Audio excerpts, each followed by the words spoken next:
Nós estamos aí na aula 14, né? Já acho que é a parte 3, se não me engano, né, Paty? Acho que é parte 3, é isso?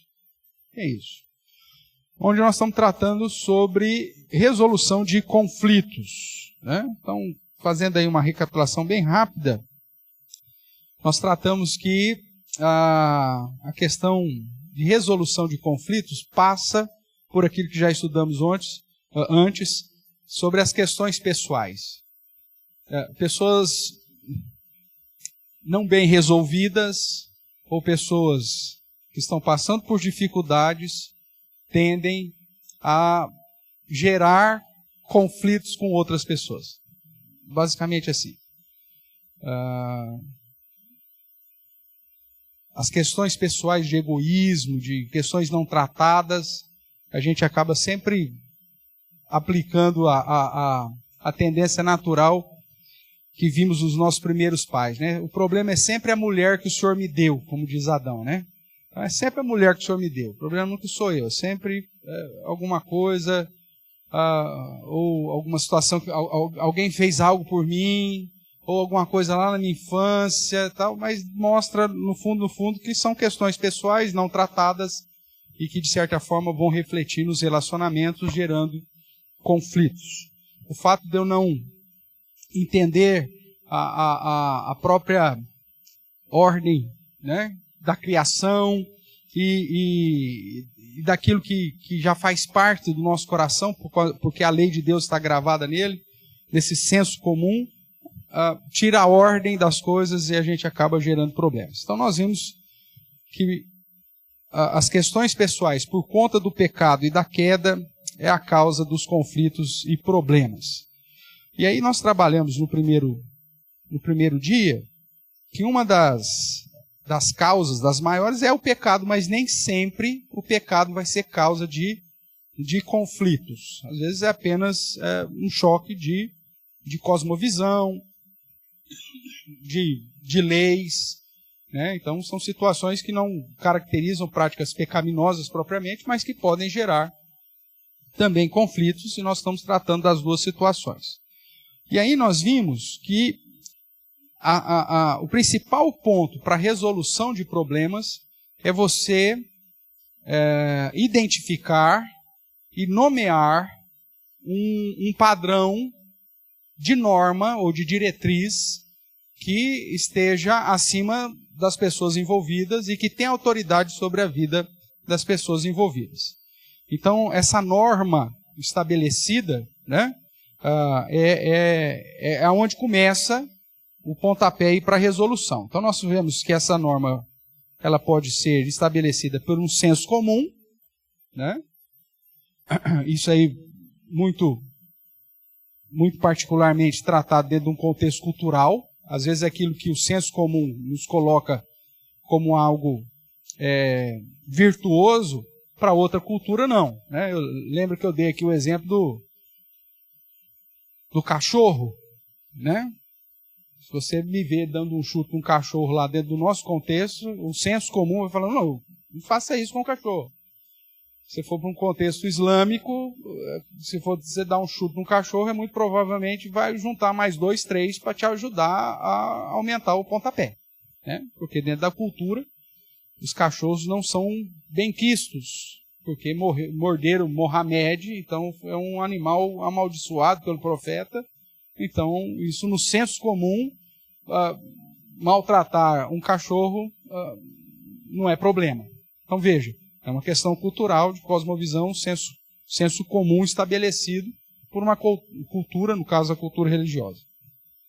Além do senso comum como norma estabelecida, também nós temos a questão de leis, diretrizes, códigos estabelecidos pelo governo.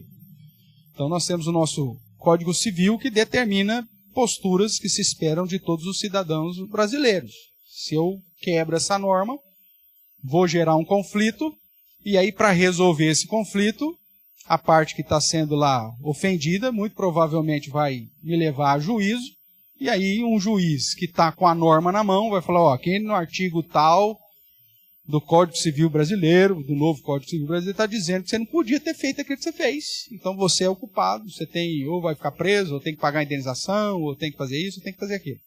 E a resolução do problema vai ser determinada por força de lei. E um terceiro ponto aí que nós colocamos é a própria revelação especial de Deus, ou seja, a Bíblia, sintetizada aí nos 10 mandamentos como princípios e normas, né, para toda a humanidade, e que, segundo a própria palavra, está gravada no nosso coração. Por isso, quando você vai para uma civilização que nunca teve contato com o cristianismo, nem com a cultura, né, judaico-cristã, ninguém precisa falar para o índio lá que se ele dormir com a mulher do cacique vai dar problema.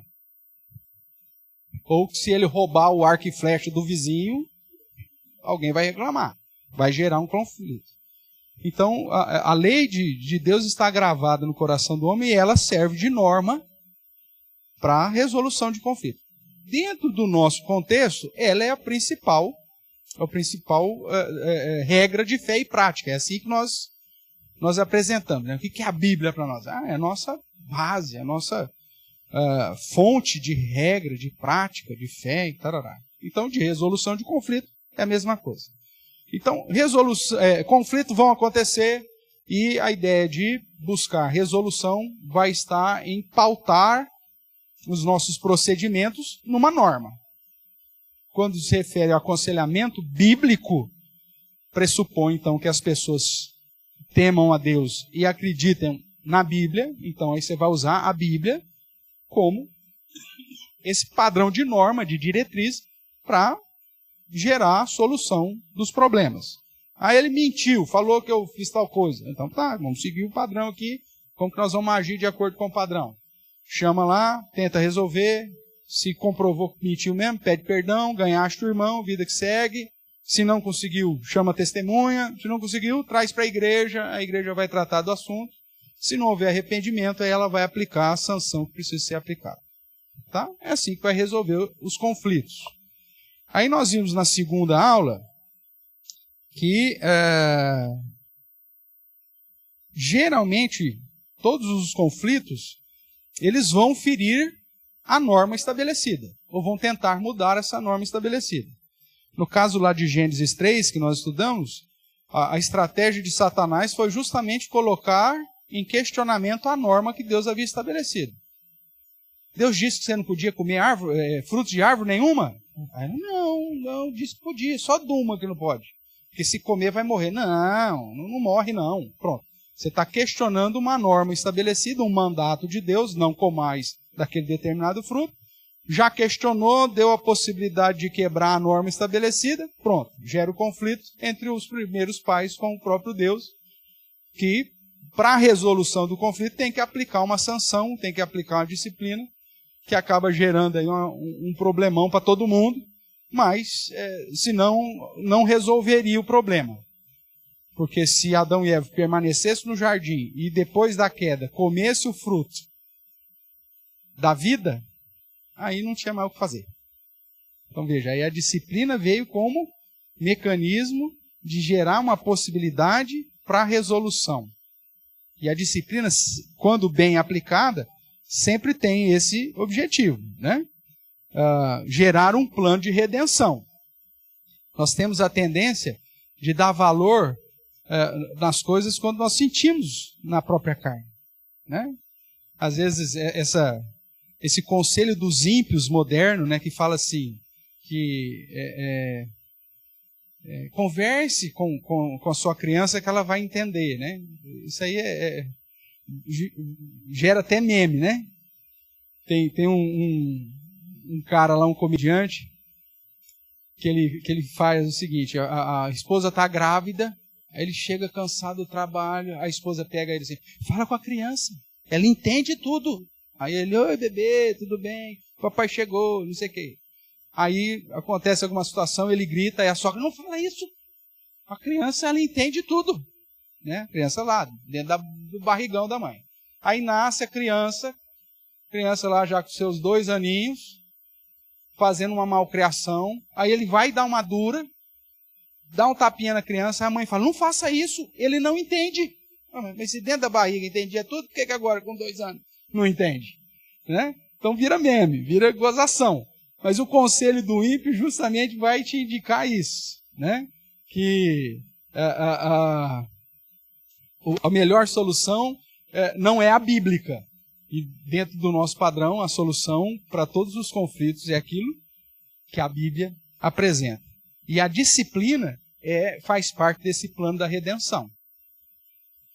Né? Sentir a falta ou a privação de algo me conduz a desejar ardentemente aquilo que eu perdi, e isso me conduz aí à redenção. É isso que a gente espera.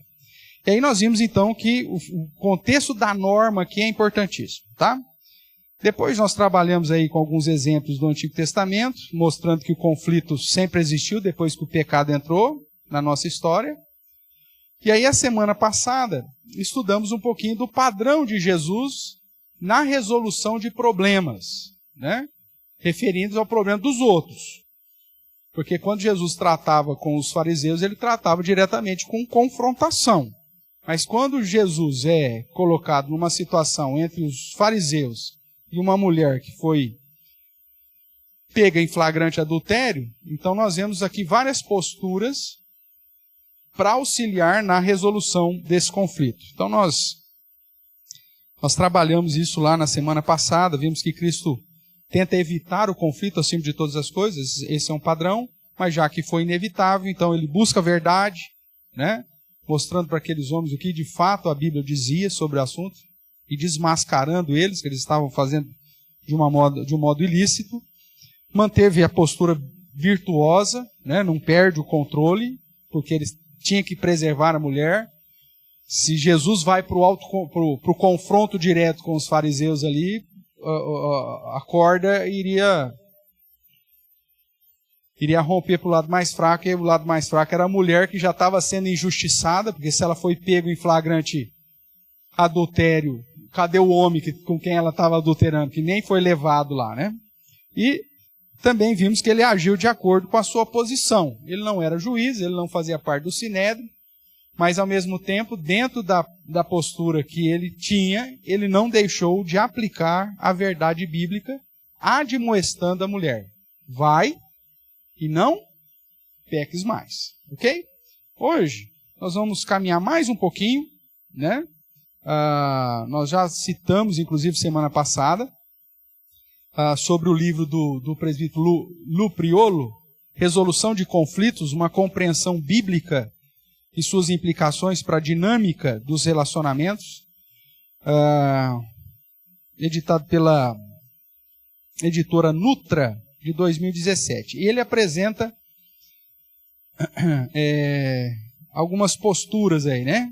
A mansidão, alguns pré-requisitos para a resolução de conflito. Ele coloca a mansidão, ele coloca a paciência, se não me engano, a humildade e a confiança em Deus. Eu acho que são essas 4 que eles vão trabalhar nesse livro. Se me falhou a memória, lembrando que eu coloquei no grupo lá do curso, né, um artigo científico que nós escrevemos sobre esse tema, e eu cito o Lu Priolo, aí eu cito lá direitinho quais são os pré-requisitos que ele defende no livro. E aí, até influenciado por esse livro e pelo artigo que nós escrevemos recentemente, para o cumprimento lá da exigência da pós-graduação, em aconselhamento que terminamos agora recente, nós ampliamos aí esses pré-requisitos, e eu entendo que as bem-aventuranças fundamentam bem essa tese de pré-requisitos para a resolução de conflitos. Eu convido então você a abrir a palavra do Senhor lá em Mateus capítulo 5, que é o texto que nós vamos meditar aqui nessa noite. Vamos fazer a leitura dele para relembrar?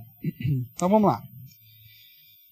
Vendo Jesus as multidões, subiu ao monte e, como se assentasse, aproximaram-se os seus discípulos e ele passou a ensiná-los, dizendo... Eu vou chamar aqui a atenção de algumas palavras, tá? Se você quiser marcar, aí eu sei ir gravando. Então vamos lá. Bem-aventurados, ou felizes, abençoados, né? Os humildes de espírito, E o resultado é, porque deles é o reino dos céus. Esse termo é importante. Então, a humildade de espírito é uma das características daqueles que estarão na onde? No reino dos céus. Então, bem-aventurados os que choram, e aqui nós vamos estudar um pouquinho mais do que significa esse termo choram aqui, porque não é assim, eu sou chorão, eu choro por qualquer coisa. Não é isso, tá? Nós vamos ver o que acontece aqui. E diz, porque serão consolados. Nós vamos ver também que esse termo de consolo aplica-se para uma realidade do reino dos céus. Quando Deus fala que lá nos enxugará do rosto os que choram. Olha que interessante. Então nós vamos ver que no estudo de hoje que há uma relação dessas posturas ou dessas virtudes com o cidadão do reino, com aqueles que estarão no céu. Tudo bem? Vamos continuar. Bem-aventurados os mansos, porque herdarão a terra. Você vai ver também que essa terra aqui não se refere a essa terra, mesmo porque, segundo Pedro, essa terra vai acontecer o que com ela? Vai ser destruída. Nós aguardamos novo céu e nova terra. Então, se vai herdar, já é essa a perspectiva futura. Depois, que mais? Bem-aventurados os que têm fome e sede de justiça, porque serão fartos. E aí nós vemos toda a palavra de Deus, em especial o Apocalipse, apontando para o dia da chegada do juízo de Deus, onde então não haverá mais pecado, não haverá mais nenhuma injustiça e nenhuma prática contrária, né? Mesmo porque, quando você olha lá para Apocalipse, parte final, que trata da Nova Jerusalém, ou o lugar que nós estaremos habitando com o Senhor, nesse novo céu e nova terra, ali não entram todos aqueles que praticam a injustiça. Então ele faz uma listinha lá de todos aqueles que praticam práticas ilícitas e injustas. Então refere-se também a céu. O que mais? Bem-aventurados os misericordiosos, porque alcançarão misericórdia, apontando para o juízo final de novo. Bem-aventurados os limpos de coração, por quê? Onde você vai ver Deus, face a face, segundo a Bíblia? É céu, tá? Está apontando para o céu. Bem-aventurados os pacificadores, ou os reconciliadores, como Paulo vai chamar, né? Porque serão chamados filhos de Deus. Bem-aventurados os perseguidos por causa da justiça. E aí ele repete, porque deles é o reino dos céus, da mesma forma que acontece com os humildes de espírito.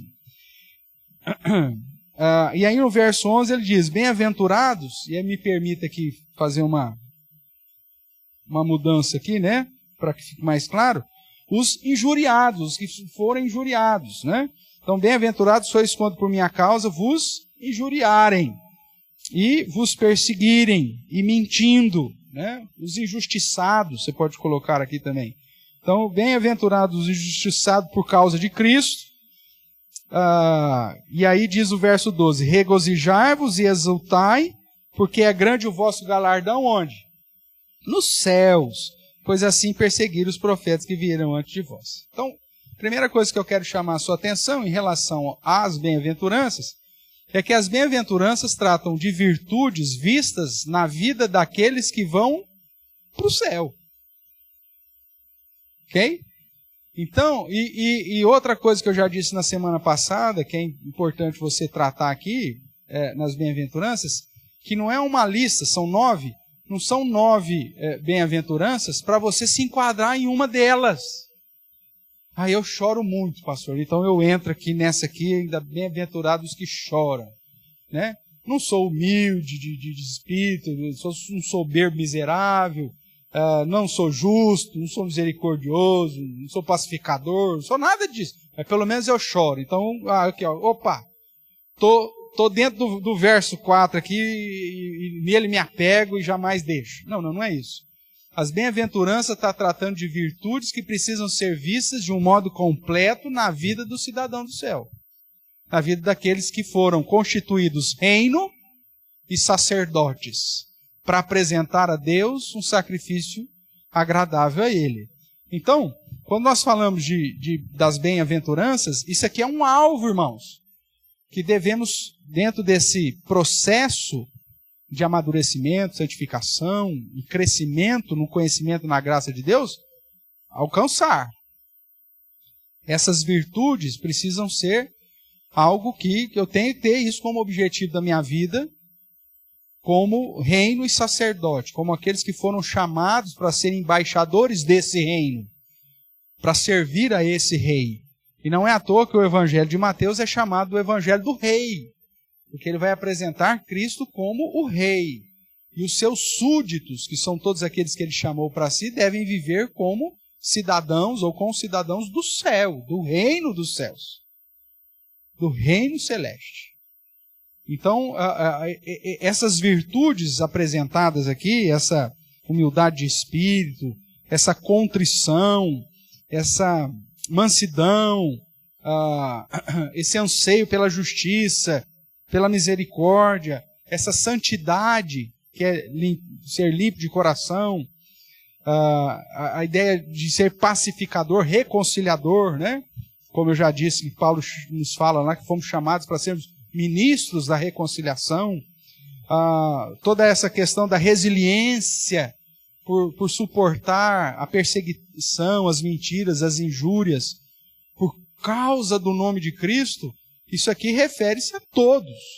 Isso aqui é um pacote da vida do crente, né? E esse tem que ser o alvo. Por isso, eu entendo que não só a mansidão, a humildade, a paciência e a confiança são pré-requisitos para resolver problemas. Nós vamos ver que essas virtudes que deveriam e que devem ser o padrão do cristão, do crente em Cristo, do cidadão que vai para o céu, com o cidadão dos céus, são pré-requisitos, irmãos, não para ser vivido lá, no céu, mas são pré-requisitos e virtudes para serem aplicadas aqui. São pré-requisitos e virtudes vistas em nós e que demonstram que nós estaremos lá.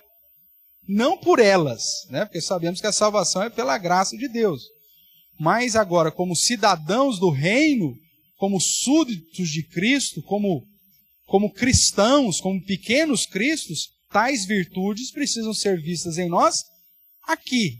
E isso fica claro depois na sequência aqui do sermão do monte, quando Jesus diz, vocês são luz do mundo para brilhar diante dos homens, para que esses glorifiquem o vosso Pai que estás nos céus. Então, você não vai brilhar no céu, você vai brilhar aqui, para que os homens reconheçam que você é luz e glorifiquem o Pai que está no céu.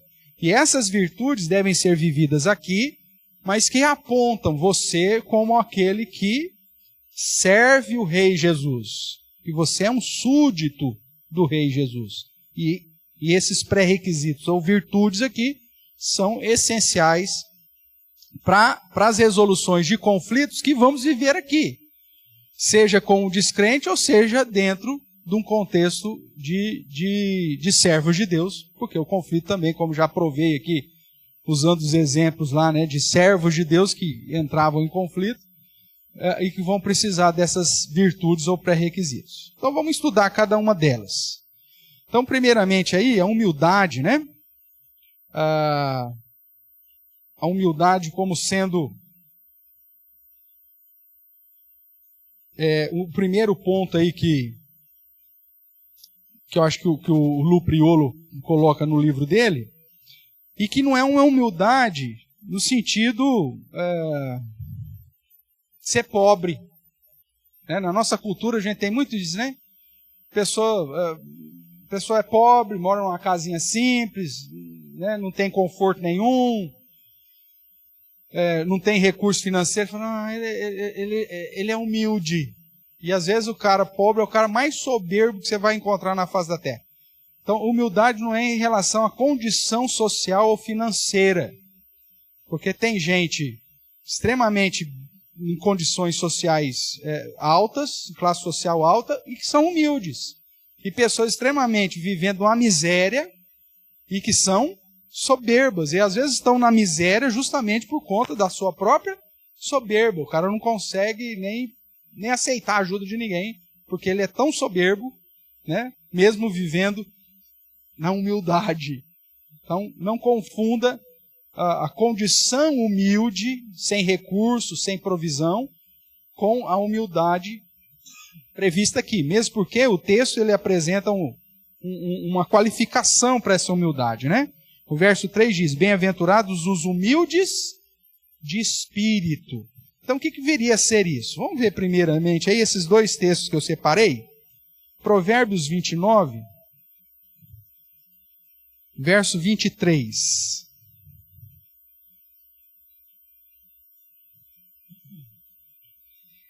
Vamos ler juntos? Diz aí, Provérbios 29, 23.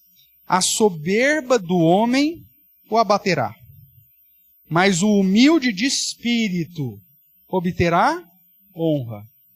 Um outro texto que trata disso, eu convido você a abrir lá, Apocalipse capítulo 3, verso 17.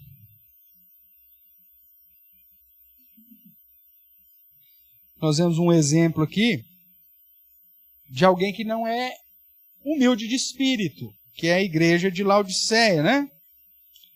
Onde Jesus vai dizer assim, a partir do verso 14, ao anjo da igreja em Laodiceia escreve, essas coisas diz o amém, o testemunho fiel, o verdadeiro princípio da criação de Deus. Conheço as tuas obras, que nem és frio nem é quente, quem dera se fosse frio ou quente. Assim, porque és morno, e nem és quente nem frio, estou a ponto de vomitar da minha boca. Pois dizes, olha a postura da igreja, pois dizes, estou rico e abastado, não preciso de coisa alguma. E aí Cristo diz, e nem sabes que tu és infeliz, sim, miserável, pobre, cego e nu. Então o que vem a ser humildade de espírito? Humildade de espírito é reconhecer a minha necessidade de Deus. É reconhecer que eu sou pecador, que eu sou miserável, que eu estou condenado por as minhas próprias práticas. É conhecer que eu sou infeliz, é reconhecer que eu sou miserável, é reconhecer que eu sou pobre, que eu sou cego, que eu sou nu.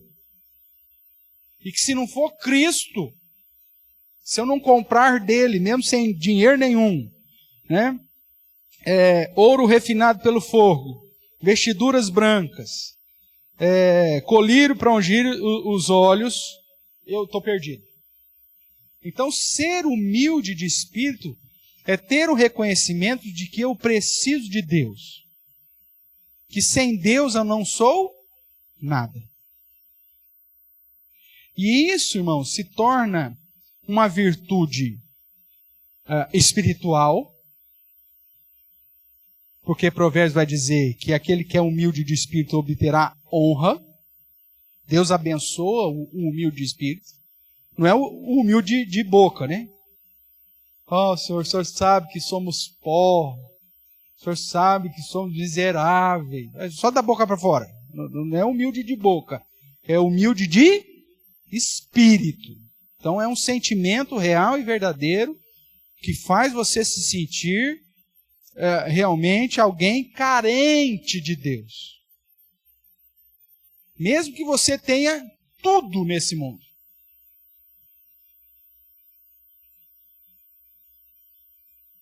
Você tem exemplos bíblicos, né? A Bíblia diz que Jó era um homem muito rico. Dá até a contabilidade dele lá, não é isso, Flávio? Quantos boi tinha, quantos camelos, quantos não sei o quê, quantos escravos. Faz lá todo o balanço financeiro dele lá. Para a época dele, talvez um dos homens mais ricos do mundo. Só que ao mesmo tempo era humilde de espírito. E aí você tem outro exemplo no contexto do Novo Testamento, né? O chamado jovem rico, né? Que quando Jesus confronta a postura dele de humildade de espírito, mostra que ele era soberbo. Chamava Jesus de bom. Oh, bom mestre. O que devo fazer para herdar o reino? Para ir para o céu? Aí Jesus reconhece os mandamentos? Sim, todos. E os pratico desde a minha mocidade. Isso é arrogância espiritual. achar que pelos seus méritos você vai alcançar o céu. Isso é afronta a Deus. Por isso que a doutrina calvinista, irmãos, é fantástica. Porque ela começa tratando da depravação total do homem. Nós não temos mérito algum para alcançar. Isso é humildade de espírito. Aí o jovem rico fala, eu guardo todas, desde a minha juventude. Aí Jesus, então uma coisa te falta. E aí os miseráveis que falta entendimento, né, acham que vender tudo que tem, dar aos pobres, é um mecanismo para ir para o céu. Mas quando Jesus diz para ele, vai, vende tudo que tens, dá aos pobres, vem, segue-me. Jesus não está aqui demonstrando um caminho para o céu. Mas Jesus está mostrando para aquele homem que ele não estava guardando nem o primeiro mandamento. Qual que era o primeiro mandamento? Amarás o teu Deus acima de todas as coisas. E aí o texto bíblico vai dizer que ele se entristeceu porque ele era muito rico. Olha que miserável. Então, humilde de espírito é reconhecer que mesmo que você tenha tudo, como Jó, que você é dependente de Deus. Tanto que ele fala assim, eu vou fazer um culto aqui, vou fazer um holocausto pelos meus filhos, porque provavelmente eles pecaram. Ele nem conhecia o pecado dos filhos, mas ele já ofertava, Senhor, eu estou ofertando porque eu sei que nós somos tudo miserável, tudo infeliz, cego, né, pobre, nu. Então nós precisamos de Ti, mesmo sendo rico. Então a primeira virtude, irmãos, do cidadão do reino, é que ele reconhece que ele carece de Deus. E isso se torna um pré-requisito na resolução de conflitos. Porque qual que é o grande problema na resolução de conflitos? Eu sempre acho que eu sou superior ao outro. O que você pensa que você é? Para falar de jeito comigo? Infeliz, miserável, cego, pobre, nu, igual a você. Agora, se eu acho que eu sou melhor que você, eu vou usar da soberba. E aí você vai achar que você é melhor do que eu, e vai também. Você não vai crescer para cima de mim, não. Essa semana não me falou isso. Você não vai crescer para cima de mim, não. O cara fala um negócio dele para você, o que ele está falando? Eu não sou menor que você, não. Você não vai crescer para cima de mim, não. O que ele está demonstrando? Que ele é humilde de espírito? Não. Aí você mostra para ele, por exemplo, o texto que nós lemos na reunião de oração de Tessalonicenses, né? Para submeter aqueles que vos presidem, porque a função deles é te admoestar. Aí eu vou exercer a função para a qual Deus me chamou, vou admoestar alguém. O cara fala, você não vai crescer para cima de mim, não. Ô meu amigo, Deus me colocou para fazer isso na sua vida, e o que eu vou fazer então agora? Mas se o cara não quer, se ele não tem humildade, vai gerar. Aí eu falo, não, tudo bem, não vou crescer acima de você. Realmente, você é melhor do que eu. Aí você quebra a perna do cara. É aquilo que Paulo vai dizer lá em Romanos 12, de colocar brasa viva na cabeça do seu inimigo. Quando ele está com fome, você dá de comer para ele. Quando ele está com sede, você dá de beber para ele. O que é isso? Ser humilde de espírito. Não se considerar melhor que o cara. Mas tão miserável, tão infeliz, tão cego, tão pobre, tão nu, como ele é. Se a gente aplicasse essa virtude, não é humildade por si só, porque às vezes tem humildade que ressoa soberba. A pessoa, ela vem falar contigo com um tom de humildade, mas está desassociada da postura. Já viu isso acontecer? É o cara que chega assim, não que eu seja melhor que você. Quando o cara falou isso, pronto, ele já disse que ele é melhor que você. Não que eu estou desprezando, não que eu estou falando em amor. Se ele já precisou colocar nota de rodapé que ele está falando em amor, é porque ele já não está falando em amor. Porque se ele estivesse falando em amor, todo mundo ia sentir o amor. Porque o amor, ele é tangível, irmãos. Você sente ele. Quando você vai corrigir os seus filhos, ele sabe quando você está corrigindo ele com raiva ou quando você está corrigindo ele com amor. Eu tenho plena convicção que meus filhos sabem. Todas as vezes que eu corrigi eles de modo errado e corrigi eles com raiva e não com amor. Mesmo que eu pudesse estar falando, o papai está fazendo isso porque eu te amo. Mas ele sente. Você já teve essa experiência? Dá para saber. Então, se o cara usa nota de rodapé, estou fazendo isso em amor, já desqualificou. Porque o amor não precisa ser colocado numa plaquinha. Ele é sentido.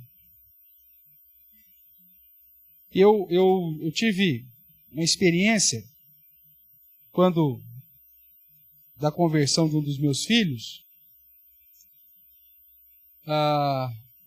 que foi justamente isso. Eu tinha tudo para aplicar uma disciplina sobre eles e de repente simplesmente os amei.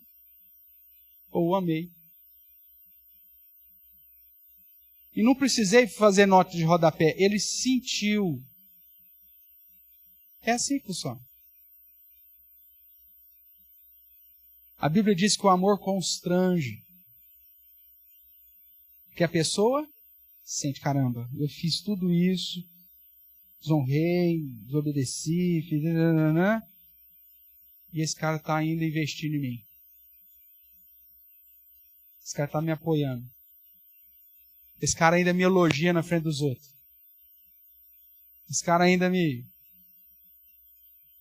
coloca num lugar que eu não deveria estar. Tem orgulho de mim.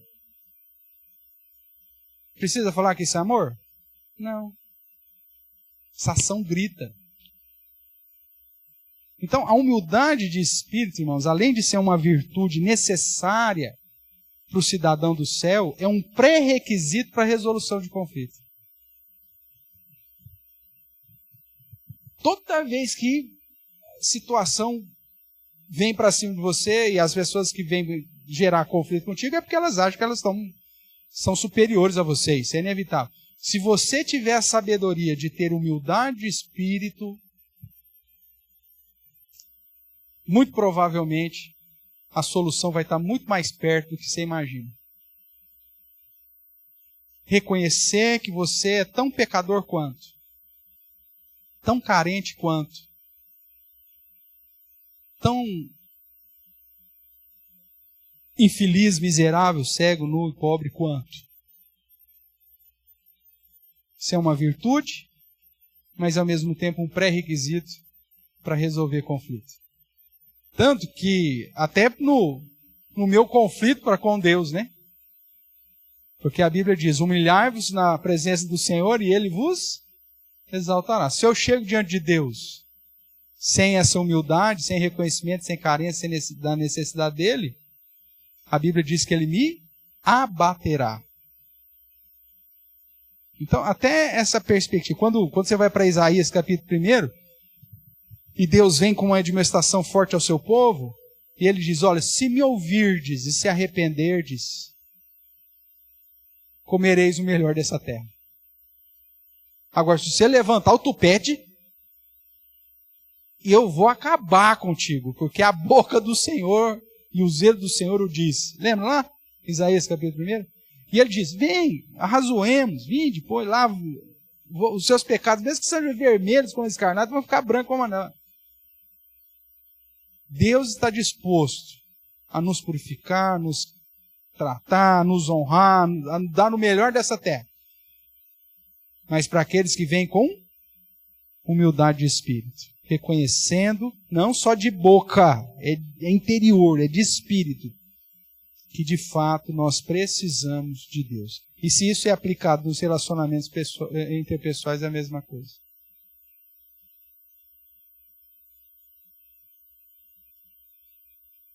Dessa forma a gente acaba gerando, Provérbios, né? É a resposta. A resposta branda, desvia o furor. Se o cara vem nervoso para você dá uma resposta nervosa também, pronto, explodiu. Terceira Guerra Mundial. Agora, se o foco é na resposta. O cara vai vir na fúria para você, vai vir cuspindo no marimbondo. Mas você dá uma resposta branda para o cara, de humildade, de espírito, qual que é a tendência? Você desarma. Você dá comida, você dá água para o cara, para o seu inimigo, o cara, pô, e agora? O que eu vou fazer? Você quebra a estratégia do soberbo. Então, além de uma virtude, é um pré-requisito. Voltando lá para Mateus 5, vamos caminhar aqui. Nós chegamos aí no bendito chorão, né? Então, primeiro contexto aí, primeira bem-aventurança, os humildes de espírito, porque deles é o reino dos céus. Segundo, verso 4, bem-aventurados os que choram. Bem-aventurados os que choram. Que eu coloco aqui, irmãos, como contrição. Porque não é um chorar por qualquer motivo. É a ideia de ter tristeza. O que é contrição? É você trazer um pesar para dentro de si. Se entristecer pela sua realidade. Reconhecer que você precisa de algo que você não dá conta de fazer sozinho. O humilde de espírito, ele reconhece o que ele é. Os que choram é aqueles que falam, eu não consigo mudar, eu preciso de ajuda. Veja o que diz 2 Coríntios, capítulo 7. Esses que eu pus o asterísticozinho lá, tá vendo? É os que o presbítero Lupriolo vai usar no livro dele, tá? O que não tem asterístico é porque nós estamos pegando aqui das bem-aventuranças e que ele não trabalhou lá. Mas vamos lá então. 2 Coríntios, capítulo 7, verso 9.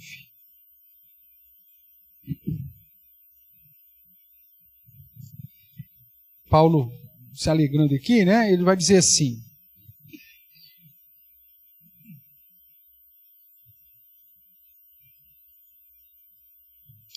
agora me alegro, não porque fostes contristados, mas porque fostes contristados para arrependimento. Pois fostes contristados, segundo quem? Segundo Deus, para que da nossa parte nenhum dano sofresseis. Porque a tristeza, segundo Deus, produz arrependimento para quê? Para salvação. Que a ninguém traz pesar, mas a tristeza do mundo produz morte. Então veja, esse bem-aventurado dos que choram, os contristados, os que estão em tristeza, é desse contristar aqui, é desse chorar, é dessa tristeza segundo Deus. É de você ser confrontado com a verdade de Deus, com a beleza de Deus, com a santidade de Deus, com a grandeza de Deus, e falar assim, eu não dou conta, Deus quer que eu seja isso, eu não sei fazer.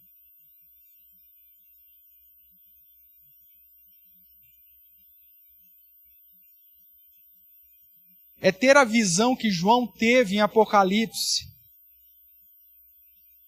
de que a solução está num livro selado, com o selo por tudo lado, escrito por dentro e por fora, e selado, e aí ninguém pode olhar para o livro, ninguém pode pegar o livro, ninguém pode abrir os selos. Não foi achado ninguém digno, nem no céu, nem na terra, nem debaixo da terra, em lugar nenhum. João olha para aqui e fala assim, estou frito. E a Bíblia diz que ele chora. Ele entra em contrição, porque ele fala, eu não consigo, ninguém consegue, não tem ninguém digno. Não dá para resolver esse problema. Mesmo que eu reconheça que eu sou com humildade de espírito, que eu sou miserável, cego, nu, pobre, mas o padrão que Deus quer de mim eu não dou conta. E por isso eu choro, não tem outra coisa a fazer. Eu me entristeço.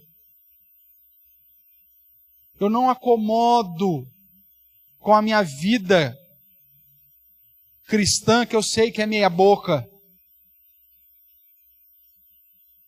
Eu não normatizo mais os meus próprios pecados, mas eu me entristeço para ele. Ainda estou lutando, eu caio toda hora, escorrego aqui, mas eu vou com uma tristeza aos pés do Senhor. Senhor, te envergonhei de novo. Isso é chorar no contexto das bem-aventuranças. Essa contrição de não se acomodar com a minha incapacidade de fazer a vontade do meu Senhor, mas me entristecer de tal forma toda vez que eu fizer.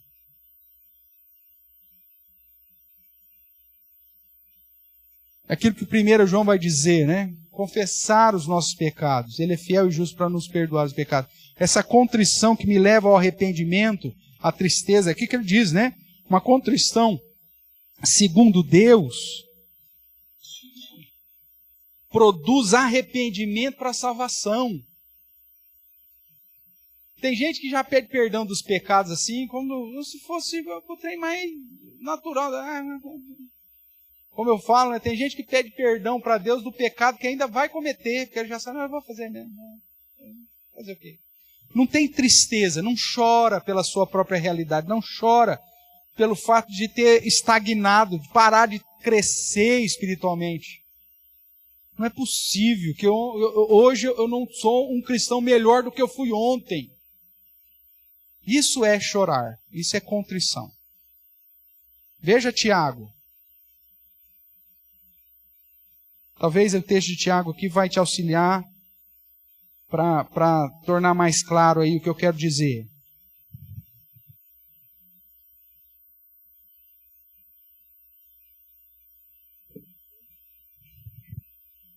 Se chorar para o arrependimento, essa tristeza para o arrependimento. Tiago capítulo 4, que é um texto fantástico, já estudamos vários momentos, que trata, né, da humildade, lá no verso 10, né, humilhai-vos na presença do Senhor e Ele vos exaltará, mas que no verso 9 nos fala dessa contrição. Vou ler aí a partir do 7, ó. Sujeitai-vos a Deus, resisti ao diabo e ele fugirá de vós. Chegai-vos a quem? A Deus, e ele chegará a vós outros. Purificai as mãos, pecadores. E vós que pisem em duas canoas, são de ânimo dobre, uma hora está servindo a Deus, outra hora não está. Limpai, cadê? Limpai o coração. Aí o verso 9, que vai falar da contrição. Afligi-vos, lamentai e chorai. Converta-se o vosso riso em pranto e a vossa alegria. Isso é contrição, irmãos. Bem-aventurados esses que são contristados segundo Deus para o arrependimento, para a salvação. Bem-aventurados os que choram dentro desse contexto, que choram se afligindo, lamentando, chorando, tirando o riso da sua boca e a alegria do seu coração, porque estão desobedecendo a Deus, não estão se achegando a Deus. Esse é o contexto dos que choram. Por isso que eu te falo que as bem-aventuranças não é uma ou outra que você se enquadra, você tem que enquadrar em todas. Porque se você não reconhece a sua condição espiritual, e se você não se entra em contrição por essa situação, você não vai ser consolado pelo Senhor. E veja que no sermão de Cristo, o que reconhece a dependência de Deus terá o reino dos céus. Por quê? Porque a obra de Cristo nos garante isso. E o contristado, ele não fala que a contrição me leva para o céu, mas ele diz, não, você vai ser consolado. Você vai ser confortado. É Deus falando, realmente, você não vai dar conta, mas eu estou contigo. Eu que te purifico. Mas não deixa de se entristecer por causa do pecado, não. Não deixa de se afligir, não. Não deixa de chorar, não. Não deixa de fazer... Não tem motivo de ser, eu sou bom demais. Não tem. Você tem motivo de tristeza mesmo. Quando você entende o que é contrição. Que a gente tenta, né, didaticamente, sistematicamente, como ordem litúrgica, colocar no culto. E tem gente que acha que o momento de contrição é para conferir que mensagem chegou no WhatsApp. A gente fala, irmãos, vamos usar o nosso momento de contrição para você se derramar diante do Senhor, pedir perdão a Deus, alguns instantes de oração. Aí quem está dirigindo a liturgia põe todo mundo quietinho para buscar a Deus em contrição, para se afligir, para chorar, para se entristecer.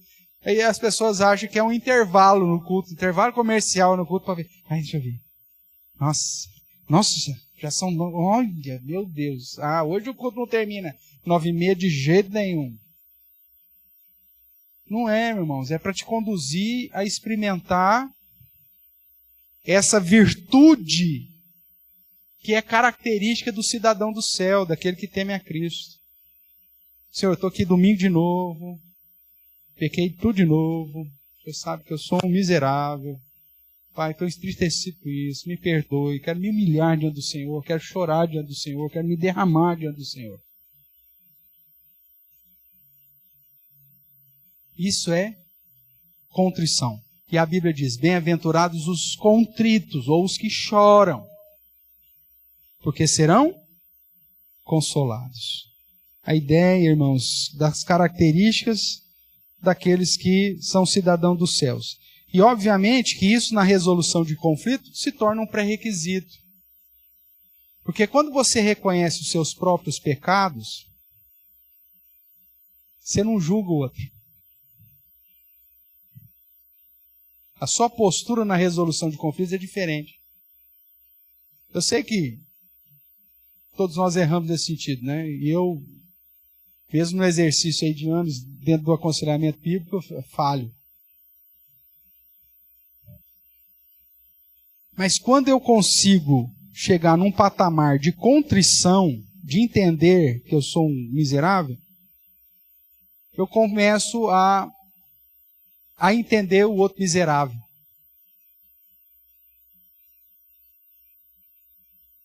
E eu trato o outro miserável como alguém que precisa de consolo, como eu também preciso. Então o cara veio para gerar um conflito, na verdade eu olho para ele e falo, mas por que esse cara chegou nesse ponto? O que está fazendo esse cara sofrer? Por que ele está assim? Deixa eu fazer aqui um raio-x na vida desse cara. Como que está a vida dele? A vida com a esposa, a vida com o filho, a vida com a filha, a vida no trabalho, que fase da vida que ele está vivendo. Por isso que ele está tão arrepiado. Ele precisa de consolo. Como eu já precisei, como eu preciso. Quer dizer, muda o meu modo de enxergar o outro. Portanto, é uma virtude do cidadão do céu e um pré-requisito para a resolução de conflito.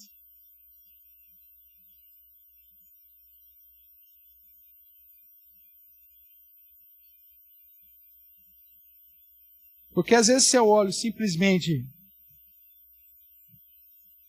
para a justiça, e aí nós vamos ver que mais para frente a justiça e a misericórdia estão andando de mão dadas aqui, mas se eu olho só para um lado, só para a justiça, e negligencio aquilo que eu sou, as mesmas lutas que eu tenho e que são iguais no outro, e esqueço de que eu preciso de misericórdia como ele também precisa, eu geralmente não vou consolar. Eu vou ferir mais. E aí quando eu dou a estocada, eu firo o outro, ao invés de resolver o problema, eu aumento. Portanto, é uma virtude, mas ao mesmo tempo um pré-requisito para a resolução de conflitos. Se eu entender o quanto eu sou pecador e o quanto eu tenho que me entristecer com o meu pecado, vai me dar um olhar muito mais misericordioso para o outro. Eu vivi uma experiência, certa vez, quando eu fui convidado para participar de uma festa de fim de ano da Associação dos Alcoólatras Anônimos, lá na cidade de Matão. E fui eu, na época, eu também fui convidado um membro da nossa igreja, que era o Dr. Guilherme Franco Ribeiro, que era promotor da cidade. Nós fomos juntos. Era uma celebração de final de ano, fechei todo mundo bonitão, cheirou de terno, o presidente da associação, juntou todos os núcleos de associação lá. Foi mais chique, bonito. E aí levava as famílias, porque era uma cerimônia que você dava um certificado para aqueles que começaram naquele ano e que chegaram até o final do ano ali firme. Aí cada um ia lá e contava, eu estou há 200 dias, 213 dias, 221 dias. Eu tinha começado aquele ano que estava chegando no final do ano. Aí dava um certificado para o cara, trazia a família e tal. E aí nós estávamos lá naquele evento, eles já haviam colocado lá numa mesa lá, de uma tribuna, não sei o quê, então, como autoridade eclesiástica, o doutor Guilherme como promotor, aquela coisa toda, um monte de gente, tinha gente da polícia, viriri, pororó. Aí nisso entrou um cara, totalmente bêbado. Na hora que ele entrou no recinto, o cheiro dele dominou o ambiente inteiro. O cara não devia não tomar banho já há vários dias. Para não dizer meses, sei lá eu. Uma barba desse tamanho, cabelo desse tamanho, quase não dava para ver o olho dele, a sobrancelha cobrindo até, não sei nem se ele estava enxergando alguma coisa. Pensa num homem largado, sujo, fedido. E aí as famílias, tudo muito bonitinho, tudo cheirosinho e tal, não sei o quê. E eu olhei o cara entrando e falei assim, meu Deus. O presidente parou a cerimônia, pediu para todo mundo ficar sentado, ele desceu, e ele foi lá, deu um abraço naquele cara, como se fosse um filho que não via um pai há anos.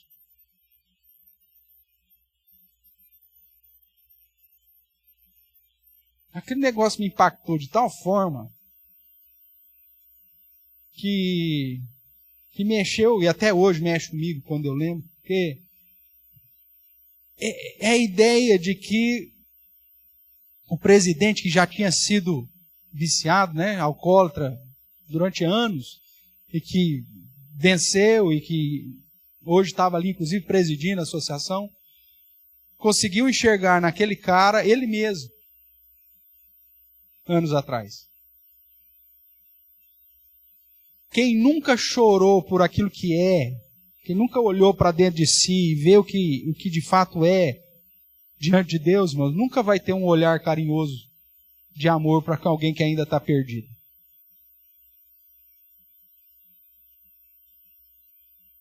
Isso é contrição. A contrição faz isso.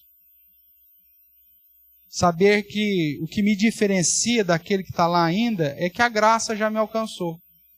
Mas se a graça não tivesse me alcançado, se eu não tivesse talvez tido a graça de estar na família que eu estou, no lugar que eu estou, na igreja que eu estou, talvez eu estaria numa situação igual ou até pior. Só quem já olhou para si e se contristou, segundo Deus, consegue olhar para o outro como igual. Você sabe que a gente é farinha do mesmo saco. Não importa que eu estou com um terno, bonitinho, já não sei quantos anos sem beber, cheiroso. A única diferença é uma questão de tempo. Deus fez na minha vida, pode fazer na vida do outro também. Agora, o cara que não tem humildade de espírito, nunca chorou pela sua realidade espiritual, pelo seu próprio pecado, ele nunca vai entender o outro e vai querer resolver o conflito com o outro. Portanto, é uma virtude, mas ao mesmo tempo, um pré-requisito para a resolução de problemas. Vamos caminhar. Volta lá para Mateus 5.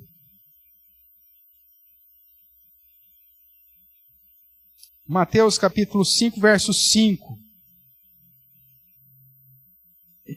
Mansidão. Ou ser manso.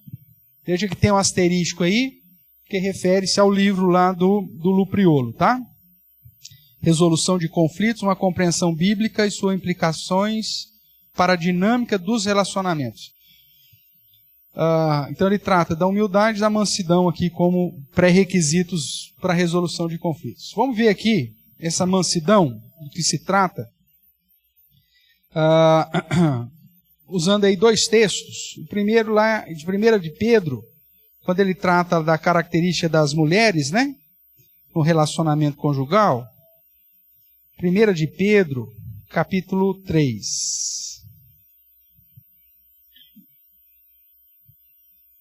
Verso 4 e 5. Eu vou ler desde o verso 1, ele diz assim: mulheres, sede vós igualmente submissas ao vosso próprio marido, para que, se ele ainda não obedece à palavra, seja ganho sem palavra alguma, por meio do procedimento da sua esposa, ao observar o vosso honesto comportamento cheio de temor.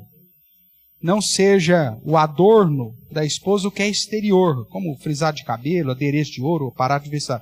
Aí o texto, propriamente, que eu quero chamar assim: seja, porém, o homem interior, do coração, unido ao incorruptível trajo de um espírito manso e tranquilo, que é de grande valor diante de Deus. Pois foi assim também que a si mesmos se ataviaram, se adornaram, outrora, as santas mulheres que esperavam em Deus, estando submissas ao seu próprio marido. Então, veja que uma das características para que a esposa crente ganhe um esposo descrente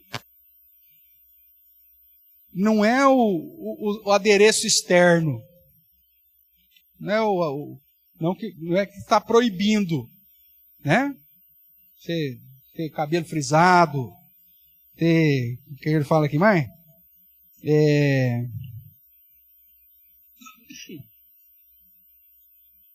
Adereços de ouro, aparato de vestiário. Não significa que a mulher não pode se vestir bem, ter uma joia, né?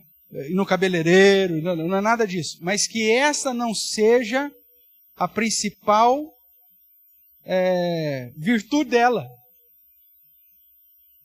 Mas sim o interior. E ele diz: o homem interior, do coração, unido a um incorruptível trajo de um espírito manso. Um espírito manso, aqui é a palavra que eu quero chamar. E tranquilo, porque essa ideia da mansidão, irmãos, está muito mais atrelada aqui à humildade, à sujeição, à gentileza, né? E até mesmo a resposta branda. Isso é ser manso. Coisa que eu digo para os irmãos aqui: confesso meu pecado, outro trem difícil para mim. Por causa da personalidade, do jeito que, sei lá, eu, né? Um jeitão pecador mesmo, né? Miserável. Justiceiro de ser, né? Ser mosqueteiro, né, mano? Onde você está, você quer ser o mosquiteiro, quer resolver o problema que nem é seu, você quer resolver. Mas essa mansidão, bem-aventurados os mansos, tem que ser uma virtude, uma característica, irmãos, mas ao mesmo tempo um pré-requisito para a resolução de conflitos. Essa mansidão nesse sentido da gentileza, da humildade, né? Eu não sei se você já teve a oportunidade de encontrar pessoas mansas, que foram treinadas para serem mansas, né?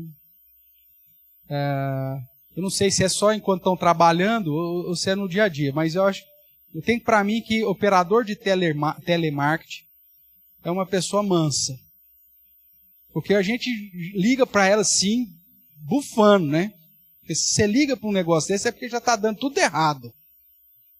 Eu tinha não posso falar aqui, mas eu tinha uma operadora que eu tinha um contrato, pelo amor de Deus, era toda semana. Toda semana. Aí você ligava, ainda mais na época de comércio, você precisando dos trem, fazendo nota, o trem caía toda hora. Te vendia como sendo ultra não sei o que, e era analógico ainda tudo, né? Então toda hora o trem, os cabos, tudo.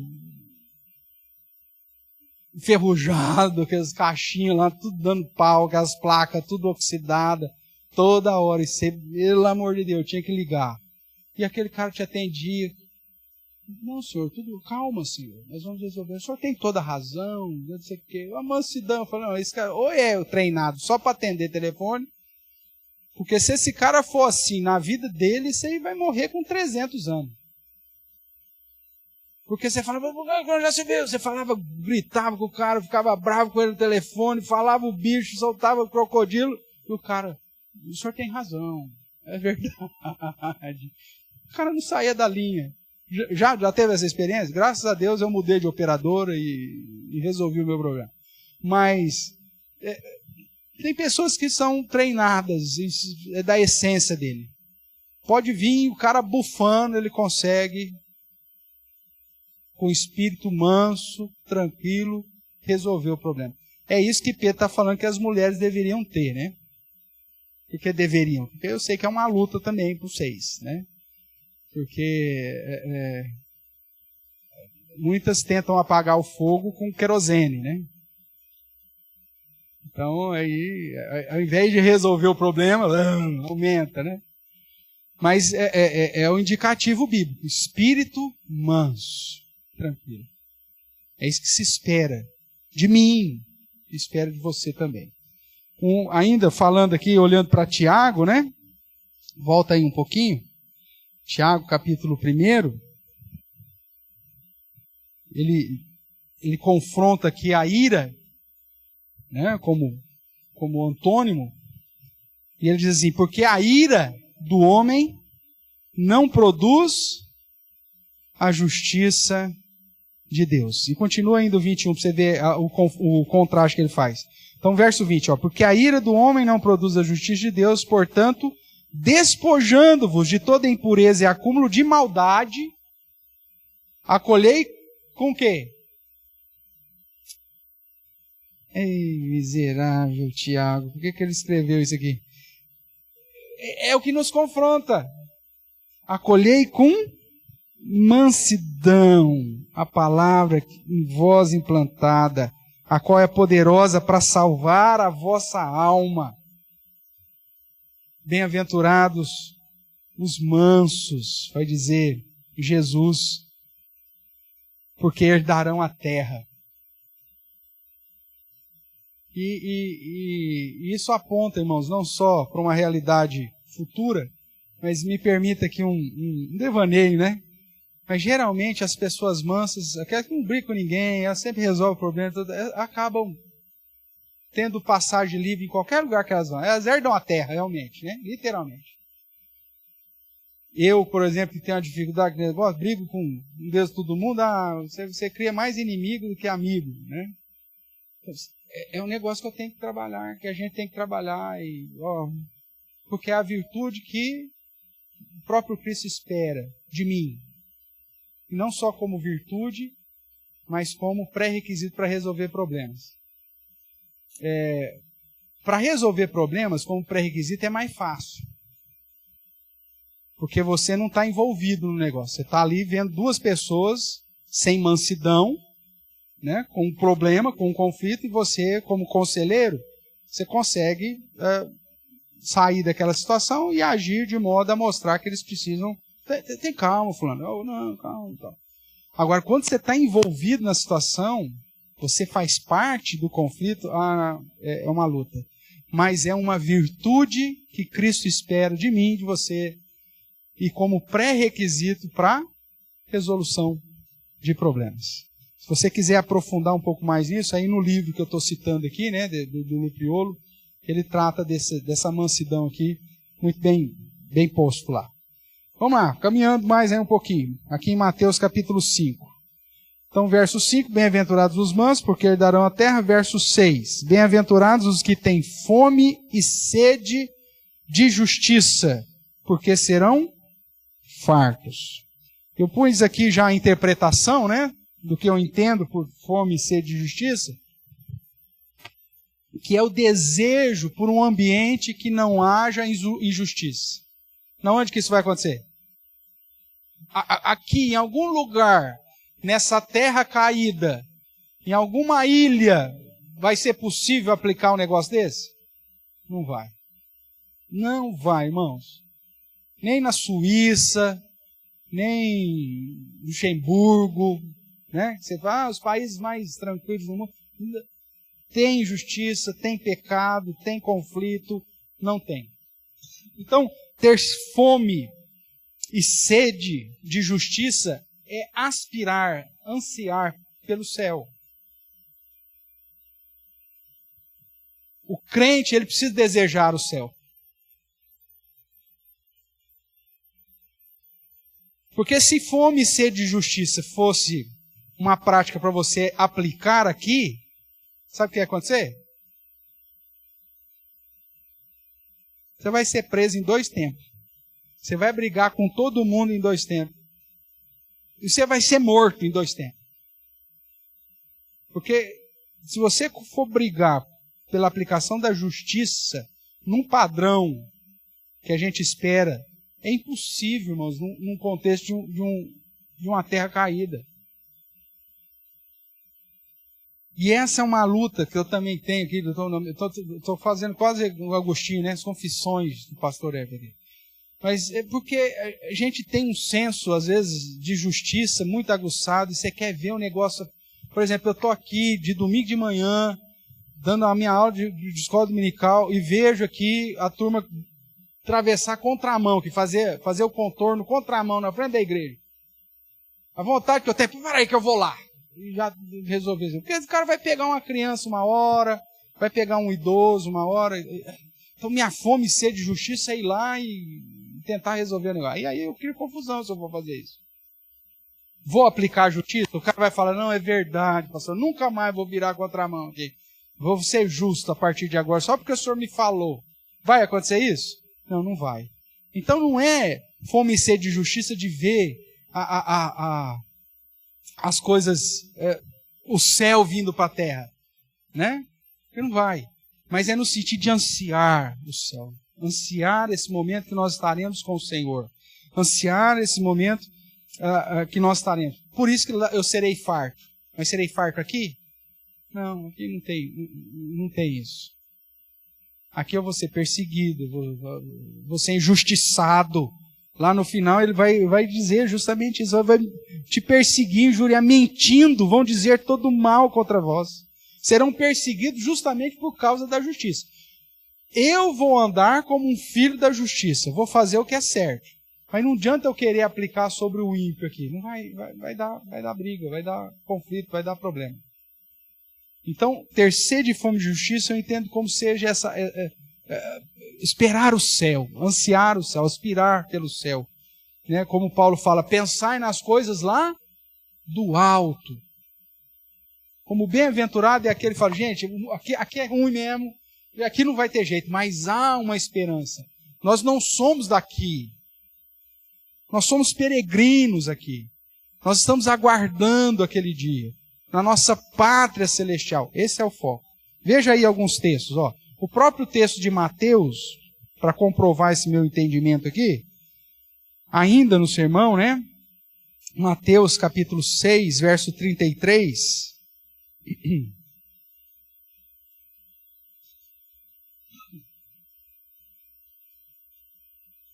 Falando de mim, ele diz, buscai, pois, em primeiro lugar o seu reino e a sua justiça, e todas essas coisas vos serão acrescentadas. A ideia de ansiar as coisas de Deus. Vou viver aqui dentro de um padrão como súdito do rei, como cidadão do céu, agindo em justiça, mas ansiando por isso, buscando isso, desejando isso. Né? Olhando para o Antigo Testamento, segundo Crônicas, capítulo 1,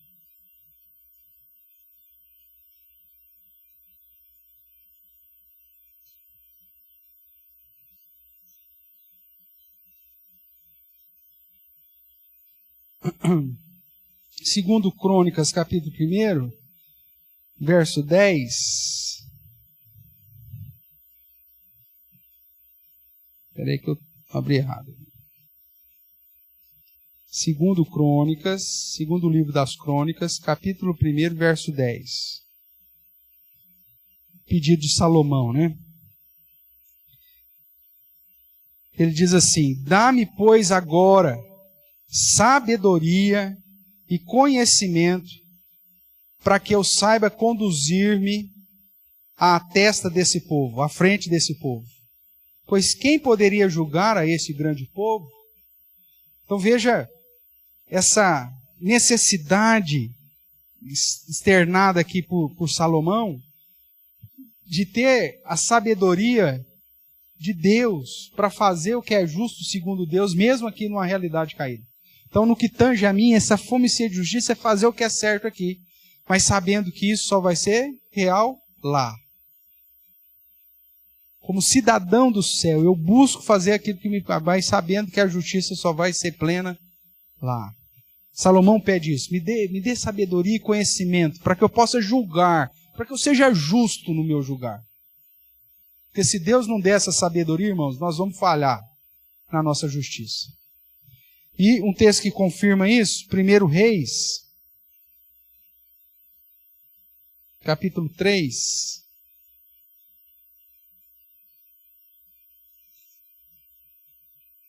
Primeiro livro dos Reis, 3, é um texto paralelo, né? Verso 12. Deus já respondendo aí a Salomão, o texto paralelo, lá de 2 Crônicas e 1 Reis, tá? Para você ter uma ideia aqui, o verso 9 é justamente o paralelo do verso 10 lá de 2 Crônicas 1. Vou ler o 9, de Salomão dizendo: dá, pois, ao teu servo um coração compreensivo para julgar o teu povo, para que prudentemente discirna entre o bem e o mal. Pois quem poderia julgar esse grande povo? Ou seja, me dê sabedoria e conhecimento para saber julgar, para ser justo. E aí a resposta de Deus aqui no verso 12 diz assim: eis que faço segundo as tuas palavras, dou-te coração sábio e inteligente, de maneira que antes de ti não houve teu igual, e nem depois de ti o haverá. Então, ter fome e sede de justiça, irmãos, é buscar conhecer tanto a realidade de Deus, para moldar a minha prática para ser o mais próximo do reino de Deus. Mesmo que eu saiba que aqui eu não vou aplicar isso, porque o mundo é caído. Mas no que depende de mim, eu busco em Deus condições para agir de acordo com a sua justiça, buscando a sua justiça, buscando em primeiro lugar isso. E aí fazendo o link lá com Tiago, né? Salomão pediu inteligência e conhecimento, ou sabedoria, e Deus deu. E Tiago põe essa promessa para todos nós, né? Quando ele diz: quer sabedoria, faça o quê? Peça a Deus, que a todos dá, de modo liberal, né? Então, é sabedoria no sentido: Senhor, me dê sabedoria para eu fazer a tua vontade, para eu agir de acordo com o padrão que o Senhor espera de mim. Isso é uma virtude das bem-aventuranças do cidadão do céu. E, ao mesmo tempo, é um pré-requisito na resolução de problema, porque senão você tende a usar 2 pesos, 2 medidas. Ter fome e sede de justiça, irmãos, é agir segundo o padrão que Deus espera de nós, da justiça dele. E para isso eu preciso ter sabedoria que ele dá a todos que lhe pedem. Então, Senhor, me dê sabedoria para que eu saiba julgar. Como que eu vou resolver os conflitos? Eu vou ter que julgar segundo o padrão do reino, segundo o padrão de Deus. E se eu não tiver fome e sede de justiça, o que vai acontecer? Eu vou deixar o meu coração se inclinar. Ou para quem eu gosto mais, ou para alguém que, hipoteticamente, eu tenho um benefício a mais. Mas se eu tenho fome e sede de justiça, eu vou procurar agradar a Deus. Então isso se torna uma virtude e, ao mesmo tempo, um pré-requisito para a resolução de conflitos. Vamos caminhar pelo menos mais um? Vamos lá, Mateus, capítulo 5.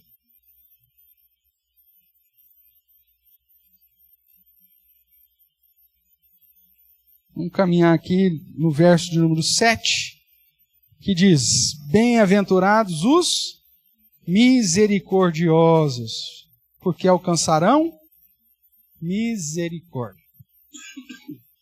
Veja em Mateus 18, texto que trata lá de como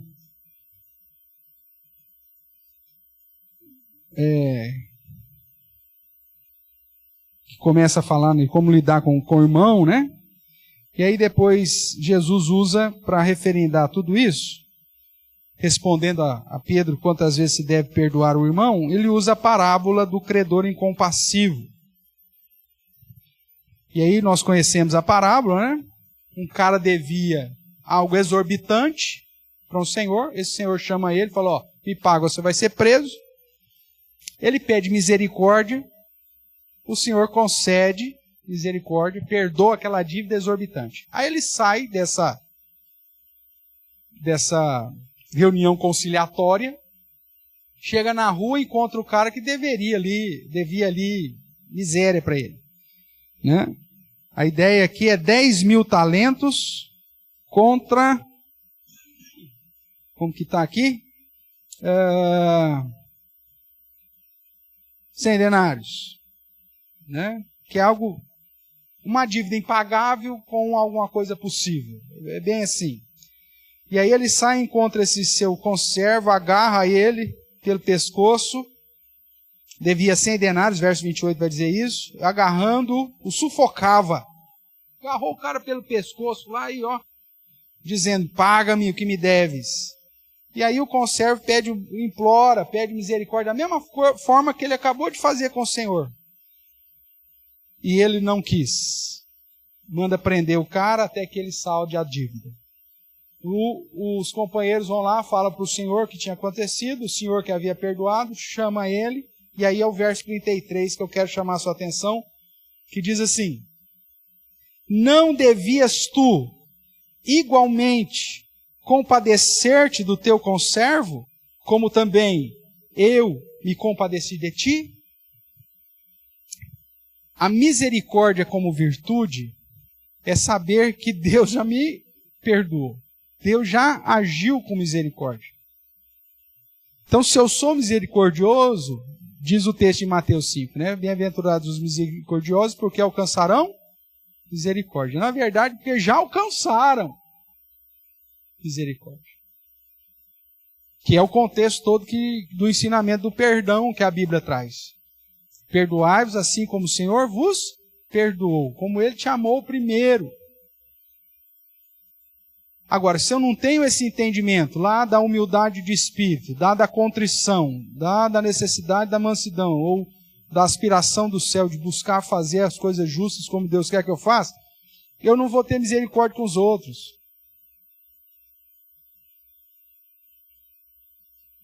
Eu só consigo agir com misericórdia quando eu tenho um pleno entendimento que eu já recebi na misericórdia. Por isso que a gente, uma questão empírica, né? A gente fala que os mais velhos são mais experientes, eles acabam sendo mais tolerantes. É porque quando a gente é jovem, a gente não reconhece tanto que somos alvos da misericórdia. Então a gente quer um negócio ali na ferro e no fogo. Né? A justiça, a gente enfatiza a justiça. Não, mas não é certo, isso está errado. Aí vai passando o tempo, você vai ver que você também já foi alvo de misericórdia. E aí quando acontecem as coisas, a tendência é que você já haja mais propenso à misericórdia. Não a uma tolerância que aprova a prática pecaminosa, mas a misericórdia no sentido, eu também sou tão pecador quanto. Eu também já fui alvo da misericórdia de Deus. Então, eu já recebi a quitação de uma dívida exorbitante. O que são 100 denários para quem devia 10.000 talentos?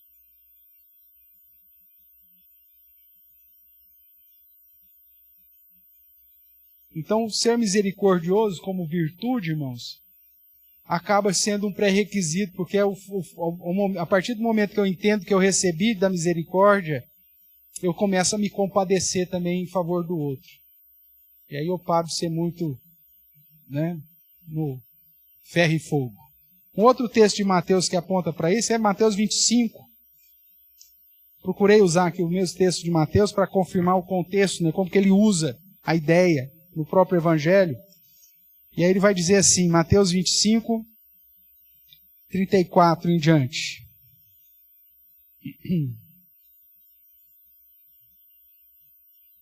Então dirá o rei aos que tiverem à sua direita: vinde, benditos de meu Pai, entrai na posse do reino que vos está preparado desde a fundação do mundo. Porque tive fome, me deste comer.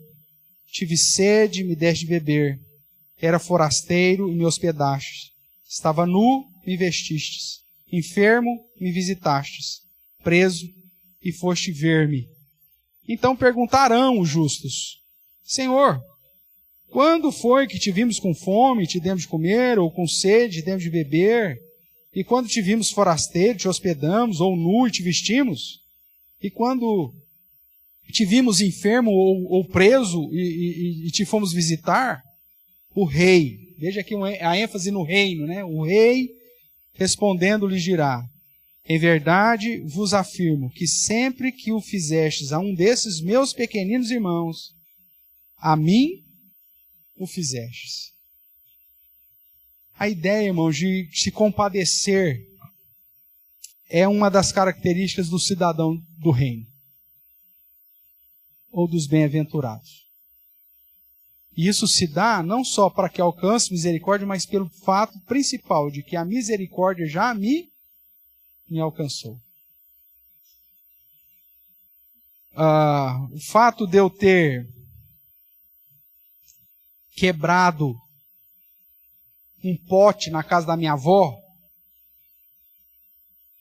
e ter recebido a misericórdia dela, me faz hoje eu ser mais tolerante com aquele que vai na minha casa e quebra um pote.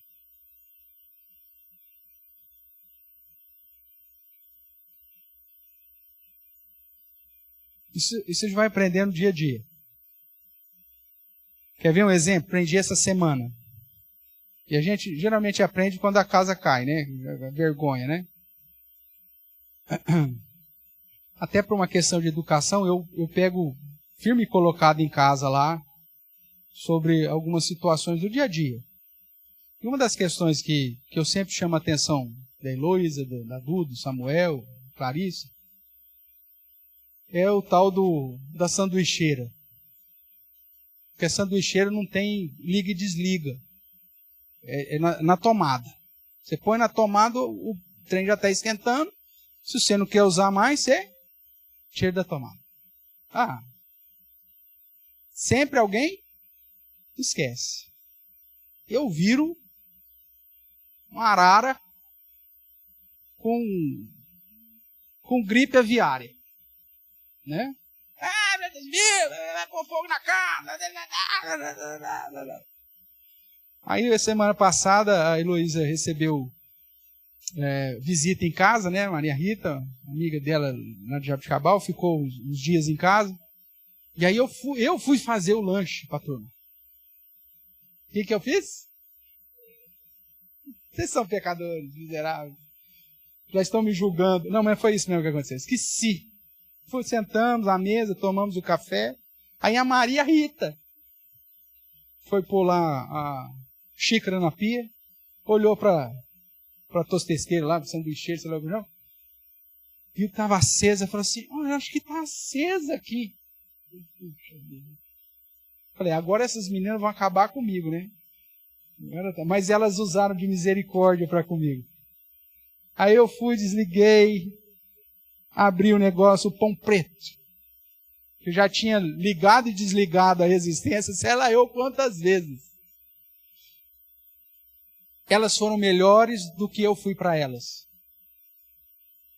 Sei que a língua coçou. A língua coçou, porque somos pecadores. Mas elas, talvez porque a Maria Rita estava em casa, né? Usaram de misericórdia para comigo. Mas aquele negócio pôs brasa na minha cabeça. Qual que é a tendência agora? Porque vai acontecer de novo. Mas a tendência é eu ser agora o quê? misericordioso, porque eu fui alvo de misericórdia. Então veja, os filhos ensinam, né? Acontece. Aí você...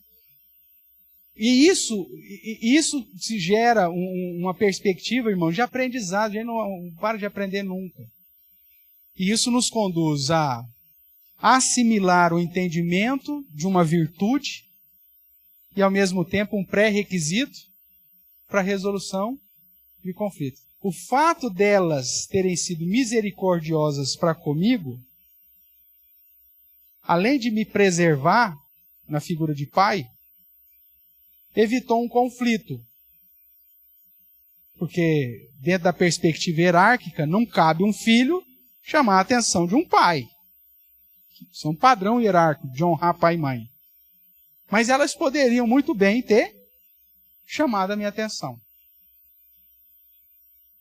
E isso poderia, sei lá, eu, na minha reação pecaminosa da hora, de preservar a minha postura de pai, gerar o quê? Um conflito. Tá vendo? O senhor fala, isso mesmo. A senhora tá com as palavras na ponta da língua aí do que elas podiam falar. Mas o fato delas terem agido com misericórdia, né, e de preservação, inclusive, da minha honra, me faz pensar a agir agora de que forma, se acontecer novamente? Com mais misericórdia. Para evitar um conflito. Nós estamos aprendendo constantemente nisso. E isso é a beleza da vida, né? E a gente nunca para de aprender. Então, abri o meu coração hoje aqui para vocês, com as minhas confissões, né? Para que nós aprendamos juntos. Porque ao invés de eu falar do você, é mais fácil falar de mim, né? Porque se eu falo do você fala, ai, pastor, falou de mim. Então, deixa eu desnudar aqui a minha incapacidade, a minha pecaminosidade, a minha luta também, em busca, irmãos, dessas virtudes que são essenciais para a nossa vida como servos de Deus e, ao mesmo tempo, pré-requisitos para a resolução de conflito. Semana que vem, se Deus permitir, a gente termina aqui a sequência aí, nós somos quantos aqui? 5, faltam 4, né? As 4 bem-aventuranças que faltam.